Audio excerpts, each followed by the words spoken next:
teman-teman dan juga dikenal dan disampaikan oleh Bapak Haji kita mudah-mudahan dengan iklan ini kita sama-sama mengetahui data dan kita terima bersama-sama. Selanjutnya selamat datang pada Haji Bapak Haji Hazim Tulmiji. Monggo Pak di dalam aja Pak. Masa dulu ya. Pak di dalam Pak. Pak Haji. Pak Haji. Pak di sini loh, di sini loh. Sebelum dimulai. Sebelum. Oh ya. Oke. Pak Haji sudah di luar. Baik, kita teruskan acara ini yaitu dengan acara inti yaitu pengajian atau tausiah yang akan disampaikan oleh beliau Pak Ustaz Dr. Haji Tri Pitara SI Mengkas. Oleh beliau waktu dan tempat kami persilakan secukupnya. Baik, terima kasih. Kami persilakan. Baik. Bismillahirrahmanirrahim. Assalamualaikum warahmatullahi wabarakatuh. Waalaikumsalam warahmatullahi wabarakatuh. Alhamdulillah. Alhamdulillahirabbil alamin. Wassalatu wassalamu ala asrofil anbiya'i wal mursalin wa ala alihi wa sahbihi ajma'in. Rabbi shrah li sadri wa yassir li amri wahlul 'uqdatam min lisani yafqahu qawli. Yang saya hormati Sohibul Bait Bapak Haji Ketut Santosa, Bapak Ibu Jamaah Rombongan 7 Multazam 2007 rahimahullah.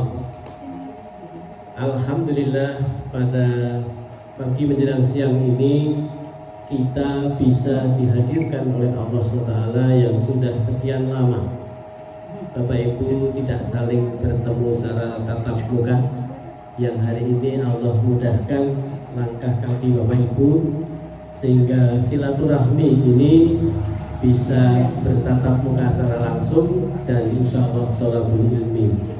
Begitu juga halal bihalal tadi. Semoga apa yang menjadikan Bapak Ibu aktivitas hari ini Allah catat sebagai bagian dari ibadah dan mendapatkan pahala dari Allah Taala. Amin ya rabbal alamin. Taqabbalallahu minna wa minkum taqabbal ya karim. Bapak Ibu jamaah rahimakumullah. Hari ini tema yang akan saya sampaikan adalah jangan risau dengan masalahmu. Ya. Jangan risau itu karena banyak di antara kita mungkin ya, saya katakan mungkin karena ada yang mungkin tidak. Setiap saat ketemu dengan masalah, ya, setiap saat ketemu dengan masalah, dan masalah itu membuat diri seseorang sampai menjadi risau. Ada seorang istri ditinggal suami sudah 1 tahun, merasa mentalnya masih terjadi gejolak, ya, masih labil. Ketika ada satu pertemuan begitu hadir itu sudah buru-buru pengen pulang. Lalu ditanya, kenapa kok pengen cepat-cepat pulang? Karena suami saya sudah menunggu di rumah. Pertanyaannya, suami yang mana? Karena suami sudah meninggal. Ini bagian dari sebuah kondisi seseorang yang mentalitasnya sedang dalam keadaan labil. Jadi ada seseorang yang karena ditinggal oleh orang yang dicintainya, atau mungkin karena ada kondisi yang membuat diri seseorang tadi sulit untuk melepaskan sesuatu. Melepaskan sesuatu itu banyak sekali yang menyebabkan tidak bisa melepas, ya. Termasuk melepaskan keinginan-keinginannya, melepaskan hasrat-hasrat yang selama ini ada, melepaskan kebiasaan-kebiasaan yang tidak baik, melepaskan berbagai macam, ya, sehingga orang itu menjadi masalahnya itu selalu ada. Nah, Bapak Ibu jamaah rahimakumullah, pertanyaan yang pertama saya ajukan, apakah Bapak Ibu punya masalah dan bermasalah? hari ini dan mungkin beberapa hari yang lalu. Sampai hari ini pun yang lalu-lalu masih bermasalah. Bagaimana Bu, Mbak? Iya. Pasti punya. Betul, jawaban itu pasti punya masalah. Tidak ada seorang yang hidup tanpa punya masalah. Setuju deh? Baik. Pertanyaan saya, masalah itu apa sih? Yang dimaksud masalah ini kan apa Bu? Sesuatu yang terpikir di dalam hati. Kalau terpikir di luar hati, bagaimana? Nah, Ibu dan Bapak, masalah itu orang sering mengatakan dengan istilah yang sama, yaitu persoalan. Ini benar? Atau orang menyebut problem. Tapi yang disebut itu tidak lain dan tidak bukan adalah keadaan. Jadi namanya masalah itu sebenarnya keadaan, kondisi.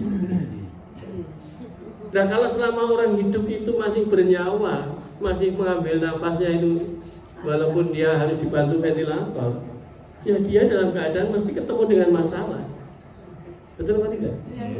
Dan ada orang yang bermasalah, tapi tidak terjadi bermasalah dalam dirinya. Ada masalah, tapi dia nggak punya beban terhadap masalah itu, nggak menjadi pusing dia. Wonten apa betul nih kan wonten? Kata. Bukan double Bapak Ibu. Tapi dia tidak dalam keadaan menderita atas masalah itu. Pernah menjumpai ada orang sakit, tapi dia tidak merasa menderita atas sakitnya. Wonten betul? Tapi ada orang yang dia itu hanya sakit sedikit saja, tapi menderitanya luar biasa. Wonten betul? Banyak Ibu. Banyak sekali. Ada hal yang sepele saja sudah jadi masalah. Ya. Saya tadi hadir di dalamnya Pak Haji Ketut ini jam 9 kurang 5 menit. Masih kosong, tinggal dengan tuan rumah. Itu sebetulnya masalah, tapi saya tidak punya masalah dengan itu, tidak bermasalah sampai baru mulai.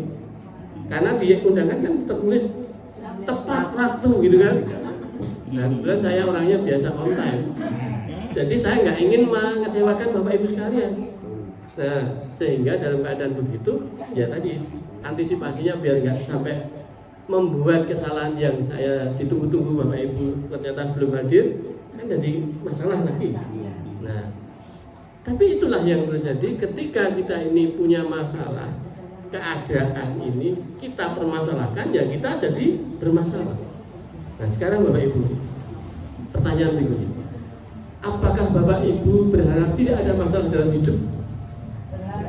Oh, berharap, berarti Bapak Ibu pengen segera mati. Pripun? Karena intinya masalah itu selesai itu ketika kita mati, selesai itu.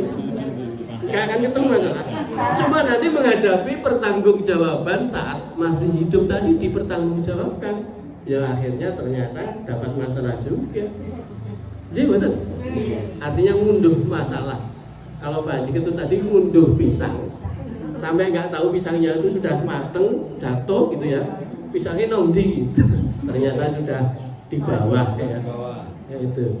Nah artinya seseorang ini jangan pernah berharap tidak punya masalah. Keadaan itu anytime selalu ada ketika masih menghembuskan nafas kita ini ya. Oke Bapak Ibu, yang berikutnya ternyata ini jawabannya tidak bisa ya.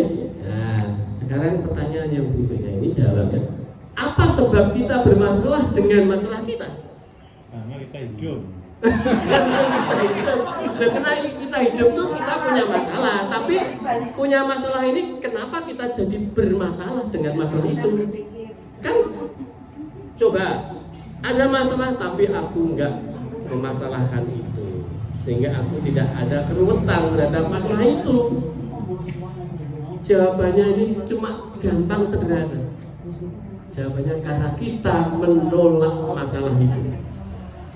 Jawabannya itu karena kita menolak. Ketika Bapak Ibu diberi masalah, Bapak Ibu menolak, maka Bapak Ibu siap bermasalah. dan menjadikan ruwet masalahnya. Contoh, saya kasih contoh Bapak Ibu. Bapak Ibu diparingi sakit. Coba, sakit itu Bapak Ibu mengharap, mencita-citakan, atau selalu menanti-nanti akan kunjungan sakitnya itu? Tidak ada. Pertanyaannya, ketika Bapak Ibu diberi sakit, kan istilahnya diberi sakit, ya, lalu otomatis kita ini diberi sakit ya harus menerima sakit, tapi Bapak Ibu menolak sakit. Masalah nopo betul? Masalah.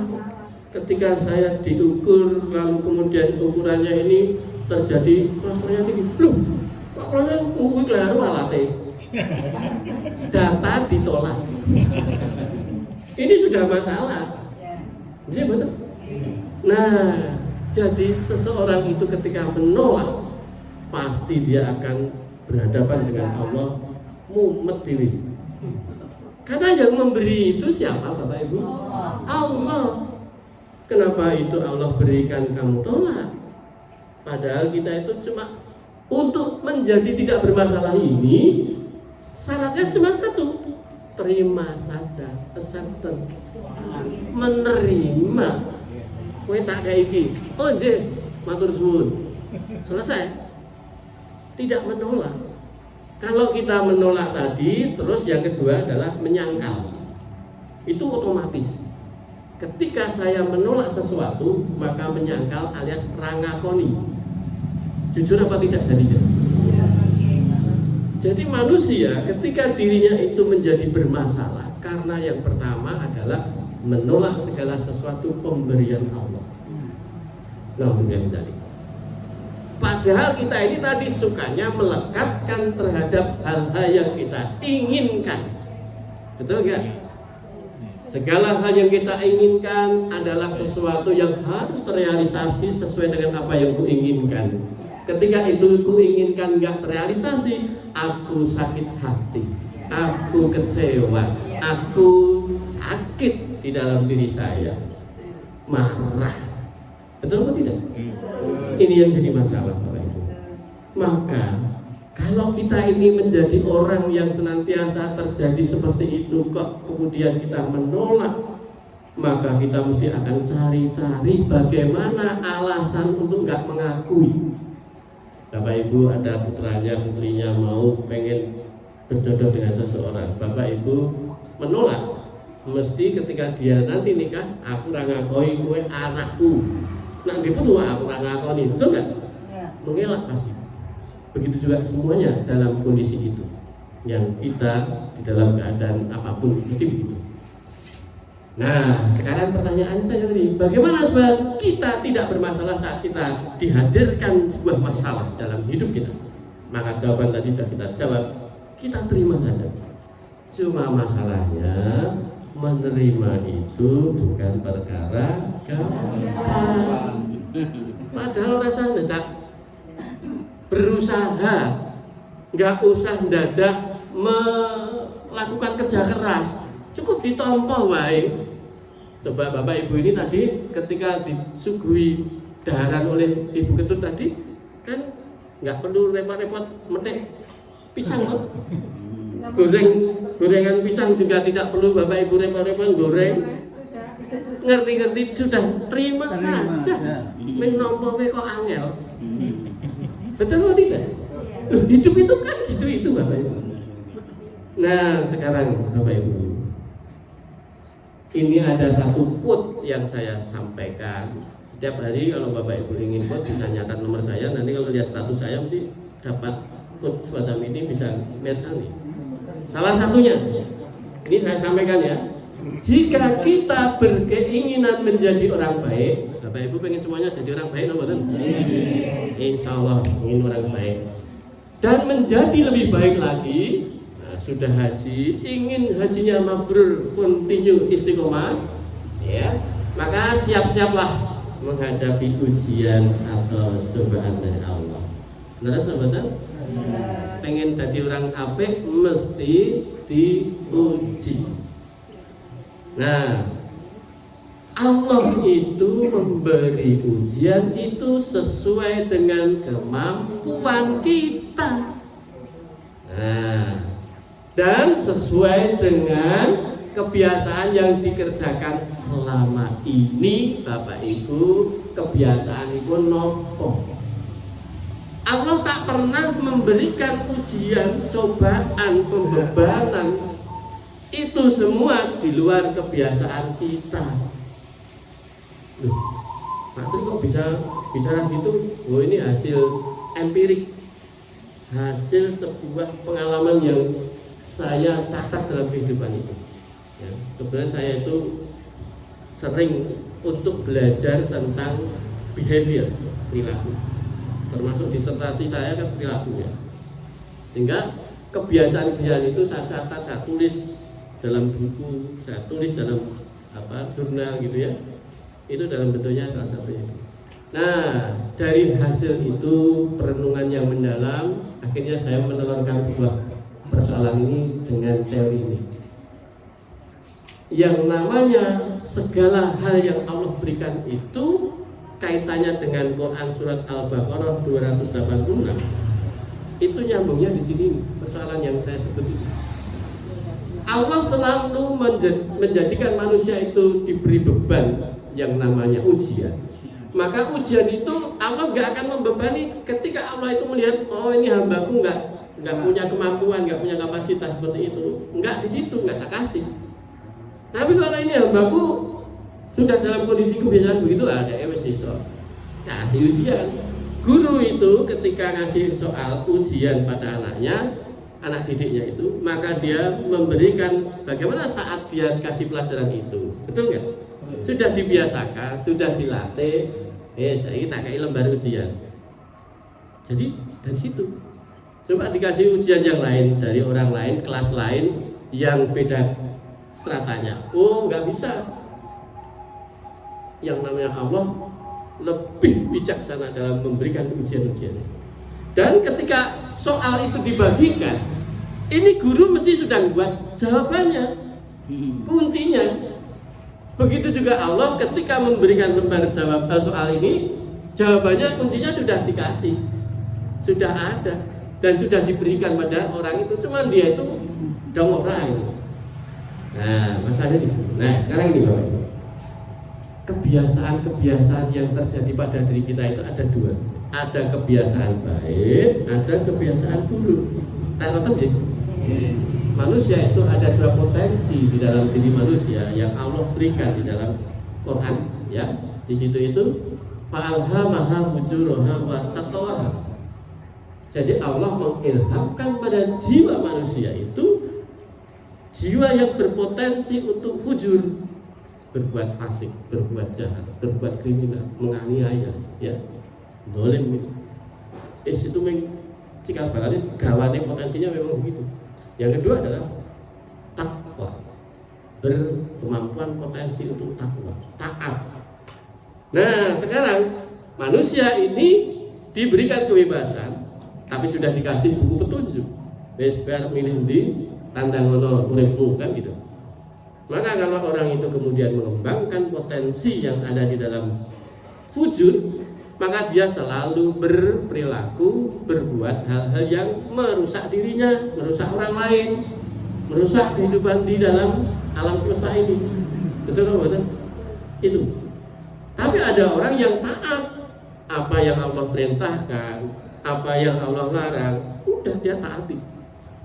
Oleh karena itu, agar bisa seperti itu, maka kita man arafa nafsahu faqad arafa rabbahu. Barang siapa mengenal dirinya, diri kita, maka sungguh kita mengenal Tuhan kita. Nah, banyak orang tidak mengenal diri, maka yang terjadi tidak kenal Allah itu merintah ke apa, melarang apa. Dan itu kita melekat di dalam diri kita, menginginkan segala hal. Keinginan itu mesti nafsu. Ayat di dalam Quran surat Yusuf 53 ayatnya. Nafsu itu selalu, berarti pasti, selalu mengajak perbuatan jahat. Selalu kecuali itu mesti satu. Nafsu yang isi rahmat Allah. Betul tidak? Bapak Ibu itu hadir di sini karena mendapatkan rahmat Allah. Kalau nggak dapat rahmat Allah, ratekan. Sebab apa? Luweh penak ning omah, layang-layang, ya. Meteti kutut, misalnya. Betul atau tidak? Atau kegiatan yang lain yang menurut keinginanku, gitu. Itu menuruti keinginanku, hati-hati, bisa menjadikan jatuh tergelincir kita. Nah, karena itu nafsu itu kalau nggak diberikan rahmat Allah maka bisa celaka kita. Nah, di sini kalau kita tadi kebiasaannya baik maka ending kebaikan akan terjadi pada diri seseorang. Maka Bapak Ibu yang menginginkan husnul khotimah, coba kacung siapa yang ingin husnul khotimah? Semua. Alhamdulillah. Kalau ingin husnul khotimah, jangan berharap husnul khotimah hanya saat didoakan pada saat orang meninggal. Ibu meninggal lalu di WA di semoga husnul khotimah wes lewat. Itu expired date. Kata luar sah. Itu husnul khotimah itu proses panjang yang tidak mendadak. Itu proses panjang. Salah. Akhir yang baik itu ada proses menuju ke sana. Karena itu, ketika kita ingin husnul khotimah, maka biasakan kebiasaan ini yang baik. Betul atau tidak? Kebiasaan baik maka endingnya husnul khotimah, la ilaha illallah. Tapi kebiasaan yang buruk endingnya su'ul khotimah. Coba sekarang kita renungkan bersama, Bapak Ibu siapa yang sering mersani orang menjelang kematiannya? Belum pernah? Enggak sering tapi pernah menjumpai. Ending orang yang mau meninggal, kalau dia husnul khotimah, mesti di endingnya itu sebelumnya ada perbuatan-perbuatan baik yang dia lakukan, yang biasanya tidak tahu. Atau mungkin dia ini memang kebiasaannya baik, terus akhirnya meninggal. Wong biasa maca tilawah mati. Kata mboten kasus. Sapa sing ngimami atau salat mati. Coba kita lihat. Sapa sing dheweke nesu matine bar nesu kok. Lho kok bisa? Kabar nesu tok emosi stroke tak koma udah bablas. Kata mboten kebiasaan itu sebagai bagian dari husnul khotimah seseorang atau husnul khotimah seseorang. Naudzubillah dari Bapak Ibu pitados mawon ampun diayali niki. Karena kalau Bapak Ibu pengen bukteke monggo. Resikonya terlalu mahal. Nah, karena ini hasil riset panjang nih Pak. Ya, kebiasaan itulah yang nanti kalau Bapak Ibu dikasih ujiannya ya di sekitar itu. Ujiannya kok kaya ngono, sesuk ujiannya kok ngono meneh. Ayo kowe isih remedi kok. Diulang-ulang Bapak Ibu. Kok seprene ndek bojo mek bolang-baline yo ribet wae karo bojone. Ning podah padu akur meneh. Podah padu akur meneh. Iki remedi ra lulus kalau kowe lu mudah klase kayak ujian kuwi meneh. Ming masalahne nggon kuwi terus. Pitadosa niki pun hasil riset. Niki pun tulis disertasi lho niki. Nah, niki mungkin yang bertanya pada diri sendiri. Aku wis lulus mondro. Jadi yang terjadi kita ini ujiannya ya berkisar apa yang biasa kita lakukan. Enggak jauh-jauh lah. Maka bahagialah ini jika kita diberikan amanah sebagai peserta ujian yang Allah itu selenggarakan. Karena tidak semua orang dipercaya oleh Allah untuk menjadi orang yang diuji dalam mata kuliah itu. Ya toh? Ya. Bapak Ibu diuji masalah kesehatan. Sing penyakitnya iki, wong liya ora tentu diuji iki. Mergane dhek enak diuji kuwi ra iso. Ra mampu. Ra lulus. Ekonomi juga. Tapi ada orang yang oh ini memang pantasnya kayak ujian kuwi. Jler. Rasa khawatir kayak mesti iso. Allah sudah mengukur itu. Ming dheweke merasa iso ora. Karena dia mesti kadang ndak bisa menghadapi itu, nggak mau menerima. Orang itu ada 4 hal yang terjadi pada diri seorang. Orang yang tahu jika dirinya tahu, ya, dan dia ini tahu kalau dirinya itu tahu. Itu orang yang baik. Itu. Yang kedua, orang yang dia itu tahu jika dirinya nggak tahu. Dia mau mawas diri, mengerti bahwa ya jadi orang ngerti. Nah, yang ketiga, orang yang dia tidak tahu jika dirinya itu tahu. Nah ini yang saya sebut ini. Allah sudah memberikan ujian sakjane kowe iki iso. Ning dia enggak merasa tahu. Nak dia iki ngerti. Misalnya Pak Udi gambarnya bagus sih, saya bilang gitu.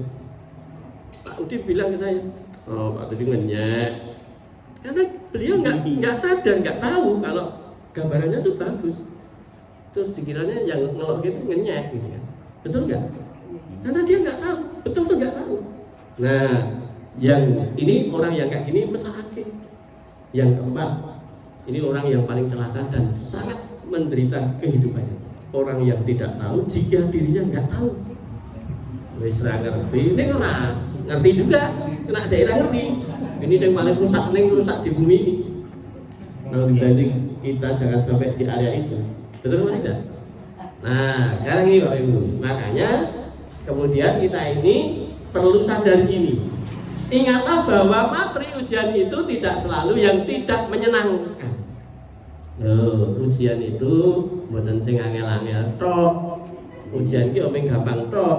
Coba kalau pas ada MC ngasih acara, itu kasih pertanyaan sing gampang terus kasih door prize, kasih hadiah.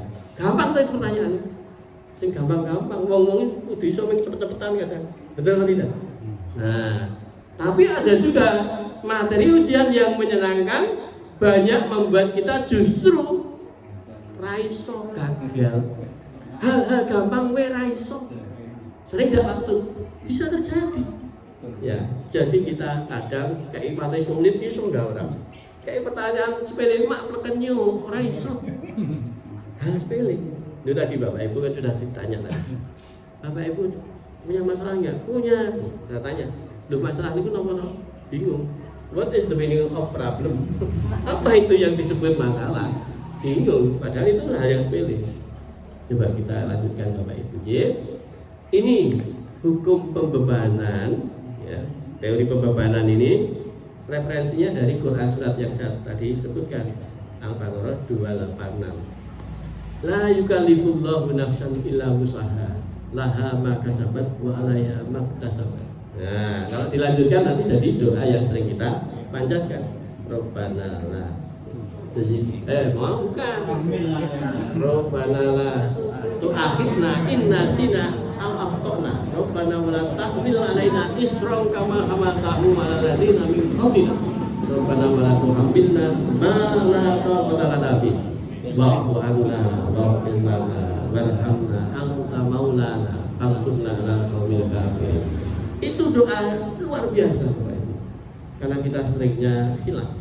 Terus biasa kenduran Pak. Termasuk untuk kenduran ya. Ya, baik. Ini kan Allah tidak membebani seseorang melainkan sesuai dengan kesanggupannya. Kesanggupannya itu kemampuannya, kapasitasnya yang Allah sudah berikan kapasitas itu. Nah, kan gampang banget. Tapi kita enggak ngeh. Padahal kita ini diberi beban itu sebetulnya untuk kebaikan atau keburukan? Kebaikan, Bapak Ibu. Dikasih beban itu untuk baik. Contohnya olahraga, Bapak Ibu menengah setiap hari atau membiasakan merutinkan diri olahraga, jogging, jalan kaki. Pak Sulis ya, Pak Darmono, sepedaan gitu ya. Iya. Namanya olahraga itu beban. Wong ya kesel, wong ya kemringet, gitu. Bisa kerenggosan kan itu beban itu. Tapi itu beban untuk biar kuat. Terus kan? Nah, jadi Allah itu memberikan beban, memberikan ujian, ben kuat, ben munggah peringkat kualitasnya, ben menjadi manusia yang menjadi kokoh di dalam hidupnya ini, ya. Nah, sekarang ini Bapak Ibu, kita kadang diuji, ujian ini ujian sing kita harapkan. Tapi kalau orang diuji yang kayak gini biasanya nggak merasa diuji. Ini contohnya di wisuda, remen apa badan? Di wisuda itu dalam kondisi senang, menyenangkan apa? Senang, ya. Itu tanda sebuah ending dari sebuah pendidikan yang wis rampung. Ini saat dia kuliah, saat dia menempuh perguruan tinggi, bapak bunda orang nggak tahu. Dicoret-coret pembimbingnya orang ngerti, betul nggak? Waktu kerjakan tugas tekan bungi orang ngerti kan gitu. Bahkan dunia anak ke orang ngerti. Ini kan menyenangkan semua ini, sesuatu yang menyenangkan. Ya. Nah ini ujian. Bapak Ibu saat ini bisa hadir, diberi sehat, diberi kemudahan dalam segala. Ini ujian, neng kadang tak pernah kita merasa itu ujian. Betul atau tidak? Ini yang banyak orang lalai. Diberi waktu, diberi sehat. Dua hal yang oleh Nabi sampaikan, orang mesti banyak terlena. Betul nggak?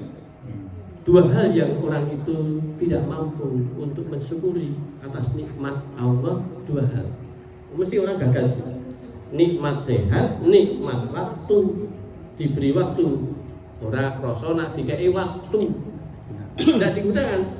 Pertanyaan saya, Bapak Ibu sampun pikantuk bocoran jadwal kematian Bapak Ibu? Tanggal berapa, jam berapa, di mana, dan apa?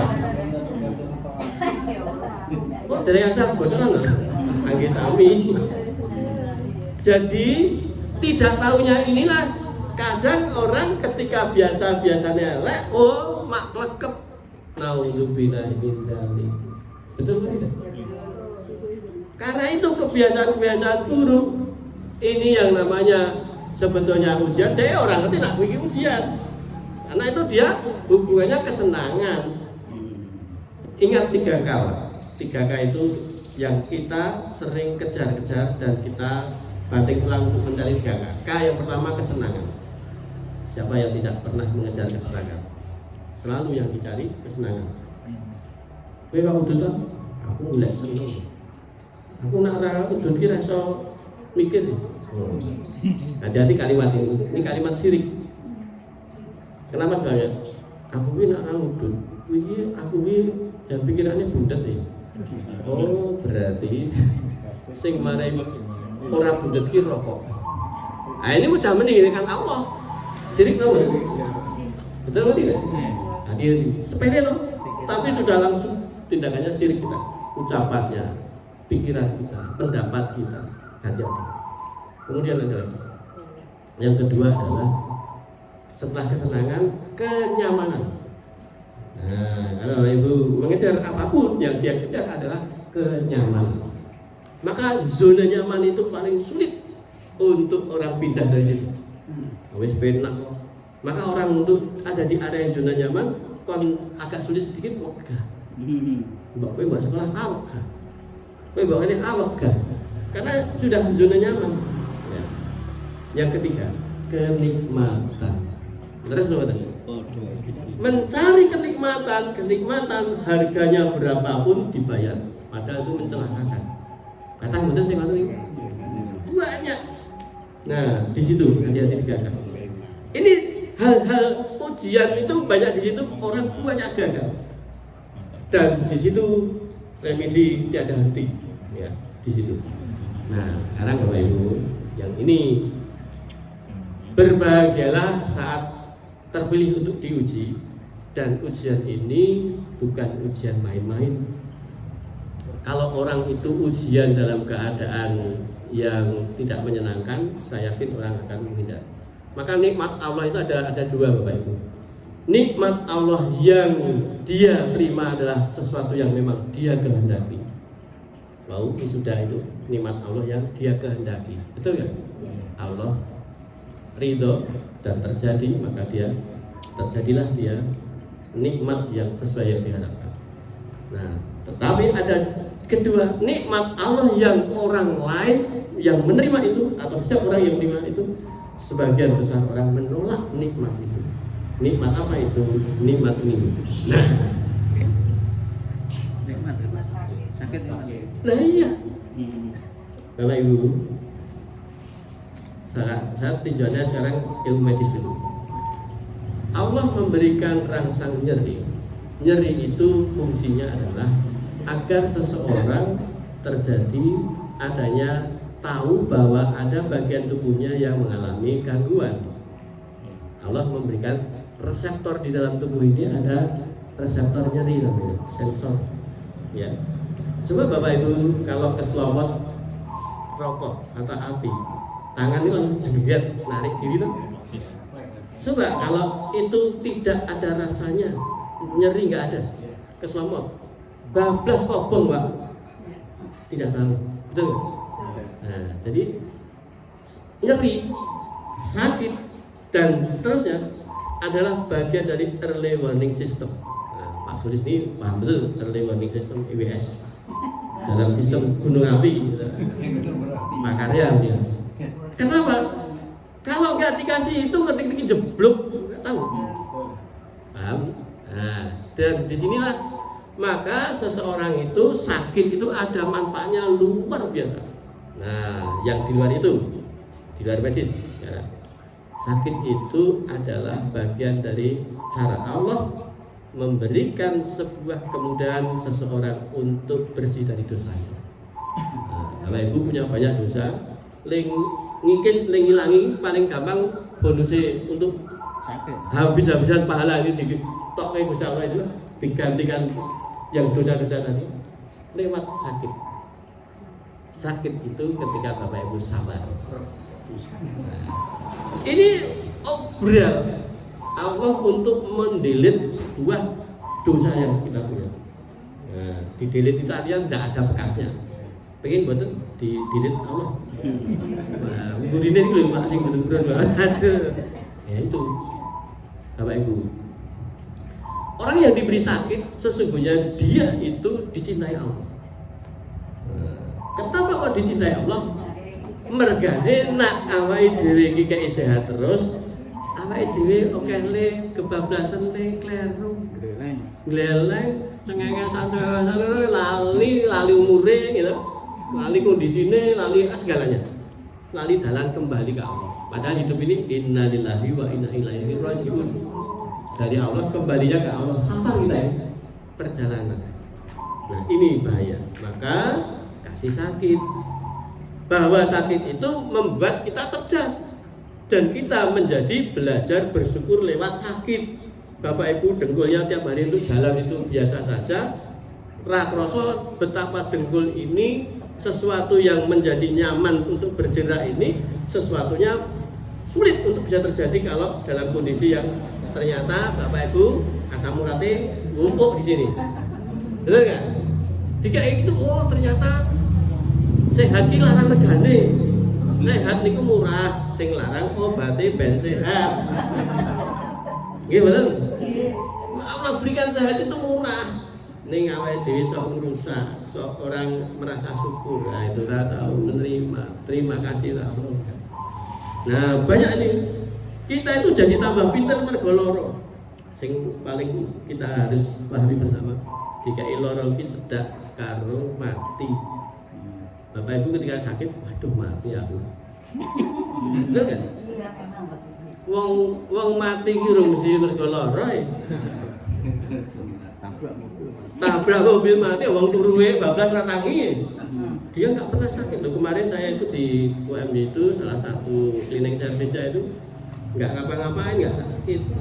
Ya habis acara kos-kosan itu dia nyanyi-nyanyi itu selesai nyanyi leren agak mati.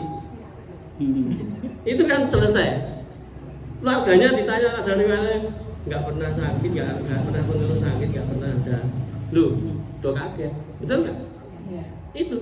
Anak wong gampangnya ngopo? Jantung kok mandek, selesai. Mati ya wong mati kok jantunge jebret. Piye iki? Ya. Mesti mandek. Nah, ini Bapak Ibu. Hidup saya pernah diuji seperti ini, dalam bentuknya adalah anak saya sendiri. Ini terpasang semuanya alat, ya. Kenapa? Persoalannya adalah hal yang sepele. Ya, persoalannya sepele. Di otaknya itu ada massa. Terus kejang, jet. Nah, kejang itu sendiri 45 menit dari kejadian sampai ke saat itu. Dan saya pasti tidak di rumah. Dan itu sesuatu yang luar biasa di situ. Luar biasanya apa? Saya ini disitulah saya didaftarkan sebagai peserta ujian praktikum. Ujian praktikum? Iya. Praktikum apa? Praktikum yang pertama adalah mata kuliah. Yang pertama kesabaran. Wani sabar orang. Yang kedua ujian praktikum keikhlasan. Kemampuan orang berikhlas. Yang ketiga, bagaimana ujian untuk syukur. Untuk rasa syukur. Jadi 3 hal. Yang berikutnya adalah ujian saya dalam keadaan saya ini bisa istiqomah nggak dikasih sesuatu. Nah, sekarang ini ceritanya. Ketika anak ini kena kejang, maka kemudian langsung dilarikan ke Kajito. Itu pun kemudian setelah di CT scan ketahuan ada massa yang ada di belakang ini, otak paling bawah. Bayangannya sudah di bagian hipofisis, bagian yang neuroendokrin. Jadi dia saraf tapi juga dia sebagai master gland. Pusatnya kelenjar hormon. Maka kacau semua. Jadi sistem hormonnya kacau. Pipisnya nggak bisa diatur. Bapak Ibu, pipis itu minumnya 1 gelas, nanti keluarnya juga 1 gelas. Allah membuat sistem keseimbangan. Yang atur di sini ada hormon di situ yang namanya ADH, antidiuretik hormon di situ. Hipofisis bagian posterior. Ini ada di sini ada tiroid yang ngatur metabolisme. Metabolisme ini diatur oleh bagian di situ ada hormon TSH, tiroid stimulating hormon. Kacau juga itu, karena itu ada massa. Bayangkan itu, semua kacau. Jadi kalau pipis itu diukur, nanti ngasihkan minumannya berapa, itu lewat sonde. Semuanya tertancap alat-alat. Dan waktu itu saya juga masih dalam waktu diuji. Ujian saya adalah ujian penyakit panik. Penyakit panik itu aneh lah. Tadi saya sebutkan orang itu Allah uji, ujiannya biasa dia lakukan. Kebiasaan saya itu salah satu tadi latar belakang saya siaran radio di RRI Pro 2 FM itu untuk memotivasi, itu jadi motivator sejak 2008 sampai hari ini masih berlangsung ya. Biasa memotivasi orang, kan motivator itu kan memberikan sesuatu yang positif semua kan? Saya diuji di situ, kecemplung laut ya, kecemplung laut biasa renang saya itu, ini kena renang karena ini kram. Nah, kan tadi kebiasaannya seminggu 2 kali renang Pak saya sebelum pandemi dulu ya. Nah, tapi begitu saya dicemplungi laut kelelep, ditulungi orang, hidup alhamdulillah ya. Terjadilah saya panik itu kalau tensi naik sudah tinggi sekali Pak. Itu tahu-tahu panik gitu aja. Saya berusaha mengobati diri saya ini dengan berbagai macam cara saya gitu. Itu pun saya nggak mampu waktu itu nggak mampu. Saya sampai ke teman saya psikiater, terus dia heran, Pak kok iso, jangan Pak iso, ayo iso aku menuso, gitu. Karena saya manusia saya bisa. Pasti ini ada sesuatu yang saya tuh nggak kuasa waktu itu, saya butuh orang. Nah, kasihlah obat alprazolam. Gitu. Tapi kemudian sudah mulai bisa. Saya berusaha sungguh untuk bisa sembuh, bangkit dari sebuah masalah itu. Nah, saya berdoa pada Allah, ya Allah, berikanlah kesembuhan saya ini. Dan terjadilah kesembuhan itu. Ending sebuah perjalanan penyakit saya ini adalah di saat anak saya itu sakit. pada saat itu saya kan di bidang fisiologi di kedokteran itu kan gawe ini ngajari mahasiswa untuk masang alat-alat, gimana ngukur EKG, bagaimana ngukur EEG gitu ya, untuk menempelkan alat-alat di dalam tubuh. Tapi saat saya itu setelah kena panik itu, karena antara hidup dan mati, maka yang terjadi saat nengok orang sakit di rumah sakit itu rawani masuk jaga di parkiran, terus kowe sing mlebu aku ning njaba. Lagu tuh. Karena begitu melihat orang ditempeli alat gitu, saya tahu panik. Oh, ini nggak bisa mudah. Nah, disitulah kemudian saya saat anak saya sakit 3 hari di HCU, belum masuk di ICU, saya nggak berani masuk. Yang masuk istri saya. Apa yang terjadi? Saya pada saat itu kondisinya dokter sudah angkat tangan ya. Teman-teman yang merawat itu sudah angkat tangan, saya kemudian angkat tangan ya aku turun anakku. Karena itu saya berusaha masuk di hasil itu. Nah, alhamdulillah nggak ada gejala. Allah mengabulkan doa kita lewat peristiwa yang tidak sesuatu yang menyenangkan. Jadi hati-hati, yang namanya kita dikabulkan sesuatu yang kita mohonkan Allah, belum tentu itu seperti yang kita bayangkan. Betul nggak? Nah, dikasih seperti itu. Anak saya waktu diterima di PP itu, di PT Pembangunan PP itu kan saat itu ditempatkan di Papua, Pak. Nah, bandaranya itu baru dipasang plang akan dibangun bandara ini ya. Saat itu saya dengan istri saya pada saat jemput di Kutoarjo, kemudian saya bilang, semoga anak kita ditempatkan di sini ya, di Jogja ya, biar dekat. Itu kan karepnya kita, betul ya? Itu doa loh. Ngomong kayak gitu doa. Lalu saya bilang, ya Allah, semoga anak saya di sini.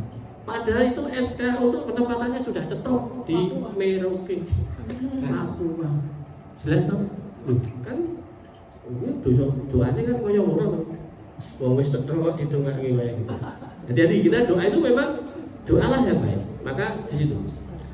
Lalu apa yang terjadi saat setelah anak saya tugas di Papua?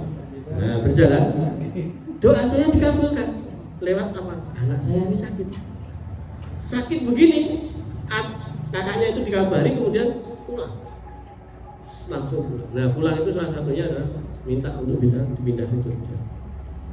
Allah pindah itu dengan mudahnya. Seminggu di sini langsung pindah.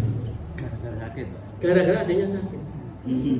Dikabulkan, walaupun SK sudah di sana kan, betul tidak? Nah, jadi doa seseorang terkabul itu lewat liku-liku yang justru kadang unik. Nah, Bapak Ibu, kembali ke sini lagi.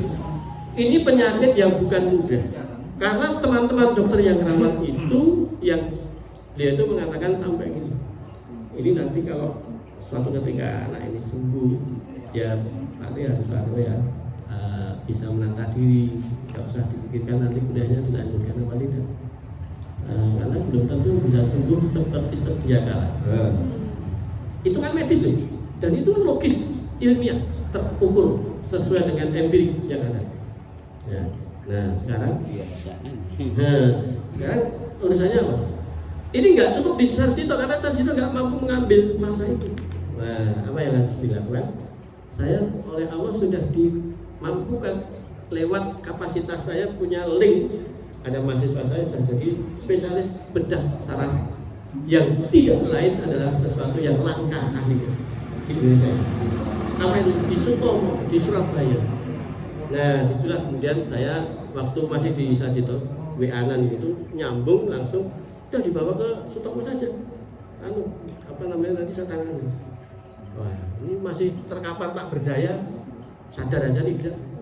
Nah, di situ itu bagian dari nanti setelah keluar dari Sarjito, walaupun masih pakai selang, masih pakai macam-macam itu, kemudian Allah berikan kemudian nanti bisa dimobilisasi ke sana dan diambil, alhamdulillah bersih. Dan akibat dampaknya adalah amnesia. Amnesia betul ya, semua memori hilang. Yang kedua afasia, nggak bisa ngomong. Kuliah semester 8 di Undip Teknik Mesin, ilmunya lenyap semuanya. Padahal tinggal mingli-mingli itu sudah selesai dari KP tugas. Nah, praktek gitu ya. Nah, Ibu dan Bapak.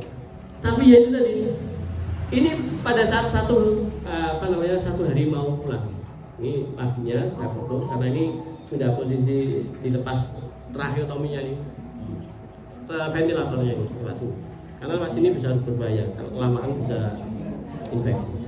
Ini kejadiannya 2019. Nah ini Lebaran di bulan Mei, karena 1 bulan persis di posisi di Sansito.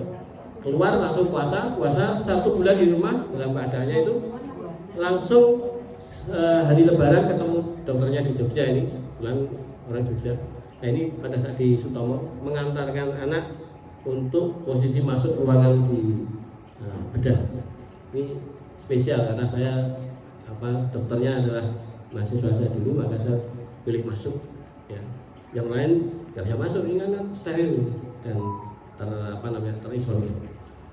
Nah akhirnya bisa diambil dengan baik, seminggu rampung, seminggu selesai.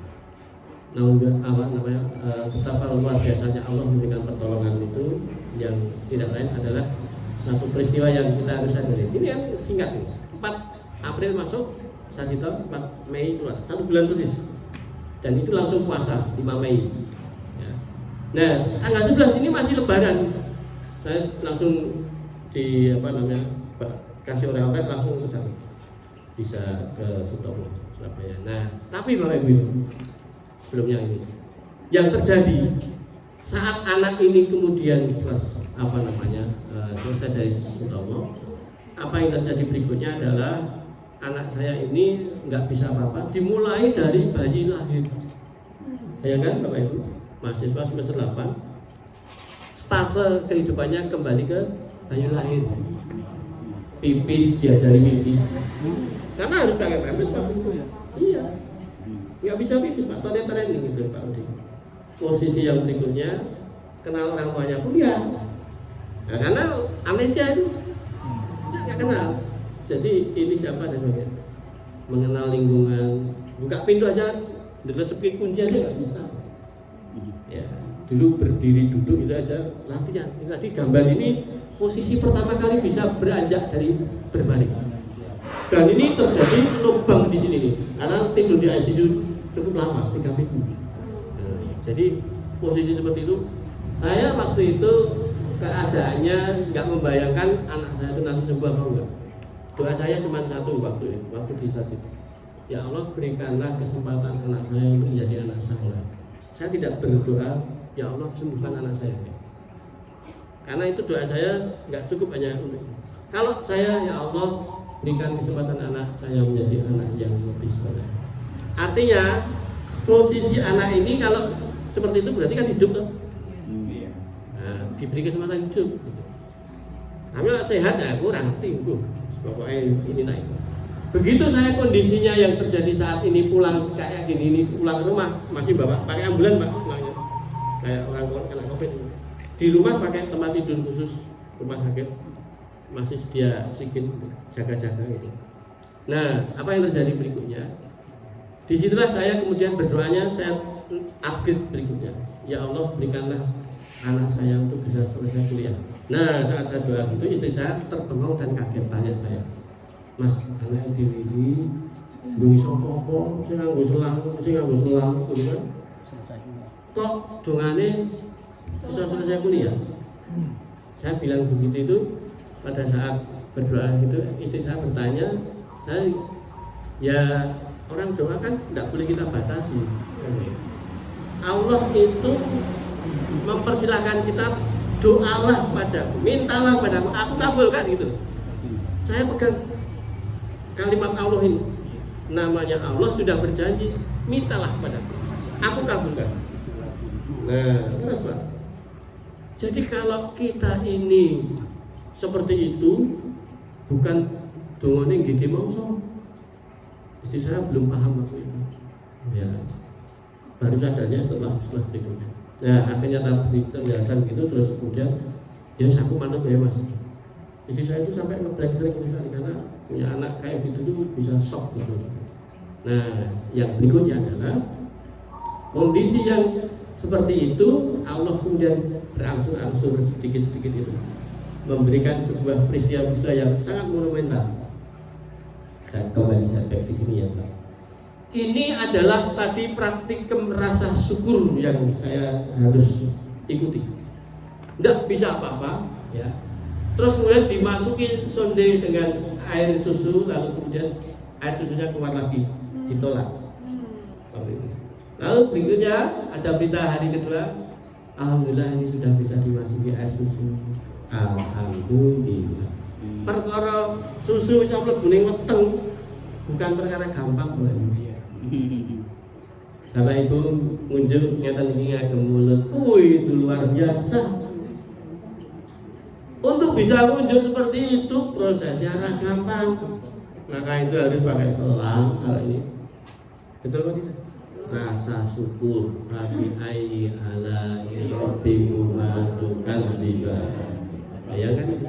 Kita itu sering mendustakan nikmat Allah. Nikmat Allah yang mana kita itu sering mendustakan terus. Nah, kemudian dari kita itu orang yang sering nggak bersyukur. Anak saya kemudian bisa bergerak, alhamdulillah bisa obat. Berarti anak saya nggak lucu. Bayangkan belum apa-apa itu gerakannya belum sadar. Jur kemudian dibonto karena bisa mencabut ya kan. Itu bisa buka mata, belum meroh ini buka mata. Alhamdulillah ada gerakan buka mata. Bapak Ibu bayangkan kayak gitu itu saya latihan di rumah sakit. Dulu melihat orang kayak gitu biasa. Di rumah sakit kayak gitu biasa, betul nggak?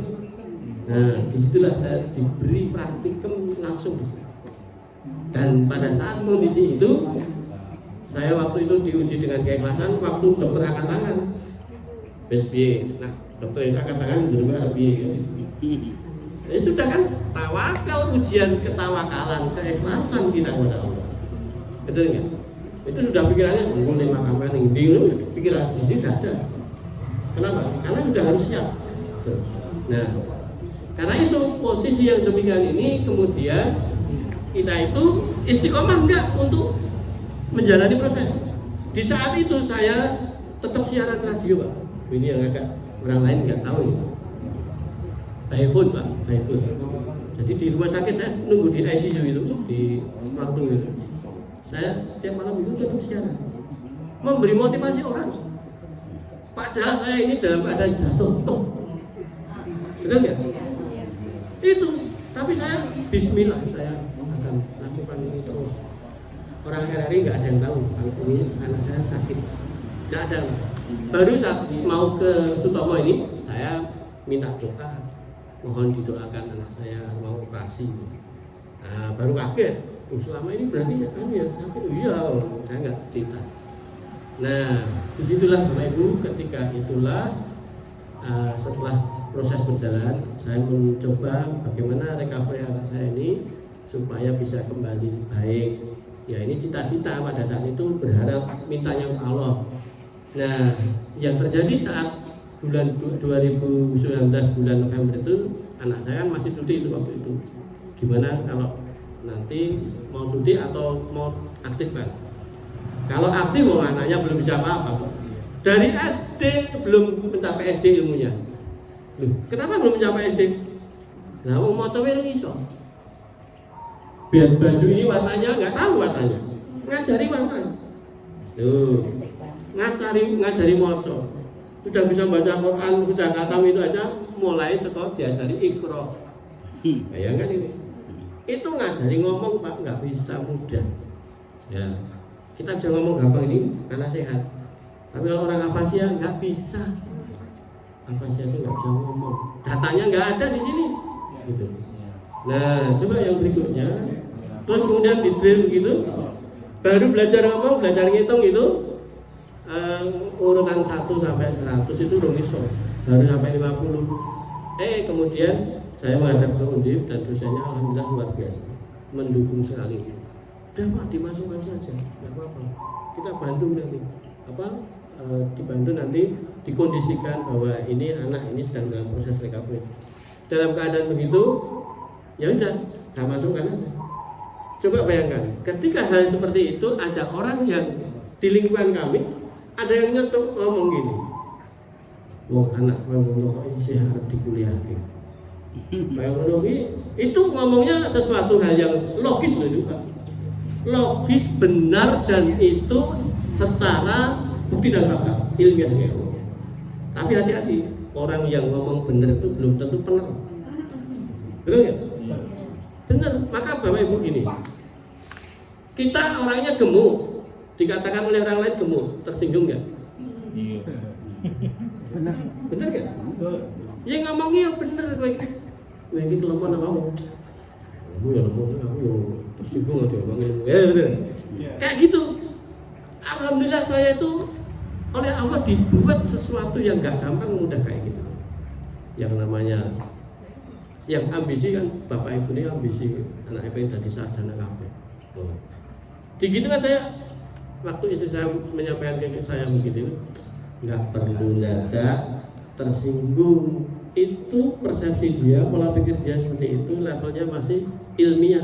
Bener deh ngomong, rasa tersinggung. Sing burung tekan dewe iki, jangkauan pikiran kita itu tidak lagi menggunakan otak, tapi menggunakan hati. Kebiasaan lagi. Apa yang terjadi? Saya yakin Allah itu yang kalau tempat kita bersandar tidak akan sesuatu yang tidak mungkin. Oh ini yang saya angel ini. Yang angel di situ. Nah, karena itu Bapak Ibu kemudian kuliah yang terjadi masuk di bulan Februari 2020 sebelum Covid ini. Istri ikut kos ya. Lalu kemudian di situ ada mata kuliah matematika teknik. Uangnya lepon itu. Teknik itu matematikanya yang paling susah kan elektro sama mesin. Anak saya yang nomor 1 kan teknik sipil. Itu sudah ngomong matematika angel dari mesin. Kalau aku ini sipil angel. Nah, sudah ngomong. Apa yang terjadi di situ? Ternyata ketika posisi kuliah 1 bulan itu, istri saya itu tanya ke saya, Mas, kapan kita ini untuk tidak mendampingi Reza, saya namanya Reza, agar tidak lagi kos. Nah, dampingan harus minum obat. Nah, saya bilang, nanti lihat situasi dan kondisi. Nah, kok berikutnya pertengahan Maret lockdown, pandemi. Jadi orang lain itu pandemi menjadikan pusing, saya membawa hikmah besar, diuntungkan oleh pandemi. Maka kuliahnya online. Betul Pak ya? Nah, disitulah anak terdampingi sekolah itu kuliahnya pakai online gitu. Itu ngajari nulis lewat WA itu nggak gampang Pak. Nah, kok pada saat itu Allah kabulkan lewat memorinya itu muncul mak brundul gitu nggak tahu kita. Kalau kita kan mikirnya nanti pelajarannya dari SD, setelah SD, SMP, SMA, dan kuliah, mulai semester 1 dulu, terus semester akhir. Bahkan ada itu kalau proses itu. Tapi Allah berikan loncatan yang tak pernah kita bisa bayangkan dan pikirkan. Dokter-dokter tadi sudah menyampaikan pada saya, wis rasa dadak dipikir kamu kayak keterampilan baik, rasa dikuliahke meneh, mesake bocahe. Saya di saat masih nasihat itu, saya terima, oh alhamdulillah, ya saya sadari itu. Terima kasih. Ya teman-teman kan dokter itu kan menyampaikan gitu, saya terima. Lalu saya kemudian tetap berdoa kepada Allah, ya Allah, berikanlah anak saya bisa sembuh. Ini kan seperti orang gila tuh saya. Betul nggak? Itu orang di tangan pengen di tangan, gitu. Kan sudah real itu. Nah, tapi Allah memberikan banyak hal. Begitu mata kuliah itu selesai ujian, lulus semua. Saya nggak punya cita-cita anakku itu kuliah ini hanya niatnya tadi hanya membuat amnesianya biar cepat sembuh, ketemu dengan dosennya, ketemu lingkungannya, interaksi langsung gitu.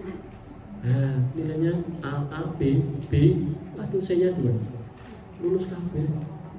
Pada saat itu kemudian ngambil lagi mata kuliah berikutnya, lulus lagi. Nah, sampai akhirnya kemudian penelitian itu tidak bisa di sana, lockdown. Saya minta ke kalau nggak di UNJ aja. UNJ juga lockdown yang ada teknik mesinnya. Karena UGM sudah lebih ketat lagi lockdownnya. Terus saya kemudian mikir, UMY aja, UMY lebih longgar. Dan di UMY untuk penelitiannya. Kemudian dosennya oke, maka akhirnya ini Bapak Ibu, kaget semua ini. Jadi posisi yang seperti ini Bapak Ibu, kita kadang yang namanya seseorang itu di luar jangkauan kita. Orang Jawa bilang jalmo tan kena kini, ya. Jalmo tan kena kini, itu sesuatu yang seperti itu. Jangan kita itu mengekstrapolasi seperti itu, ilmiah itu, tapi itu tidak sesuatu yang. Ini tanggal 18 kemarin itu baru saja. Lulus Februari, Mei sudah. Artinya, ketika kita dalam keadaan begitu, itulah ujian Allah, adalah ujian kenikmatan. Jadi di wisudanya dia itu sama dengan saya ikut di wisuda, karena saya ikut ujian. Yang wisuda Allah. Betul atau tidak? Nah, jadi kalau kita menghadapi masalah, terima saja. Yang kedua, kembalikan pada yang buat soal. Allah atau yang buat soal ini, maka aku nggak bisa ngerjakan, maka aku minta tolong engkau yang menyelesaikan ya Allah. Gitu aja. Enak betul? Enak nih ngomong ini.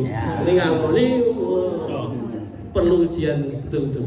Anak terus lanang kabeh terima aja. Terima saja. Saya lahir lagi semua, Pak. Ya. Sehingga apapun namanya menerima, bersyukur itu akhirnya berterima kasih dan optimalkan apa yang Allah berikan. Jadi ujian terberat itu adalah kalau kita tidak bisa menerima. Ngerti ya Bapak Ibu? Nah, semoga Bapak Ibu dengan apa yang saya sampaikan ini kita bisa ambil pelajarannya. Al-haqqu min rabbikum, kebenaran hanya datang dari Allah. Kalau itu benar adalah dari Allah Subhanahu. Kalau salah dari saya pribadi, mohon maaf. Semoga kita bisa mengamalkan bersama dan di ending kehidupan kita Allah berikan jalan husnul khotimah. Amin. Mengatakan Bapak Ibu, Assalamualaikum warahmatullahi wabarakatuh.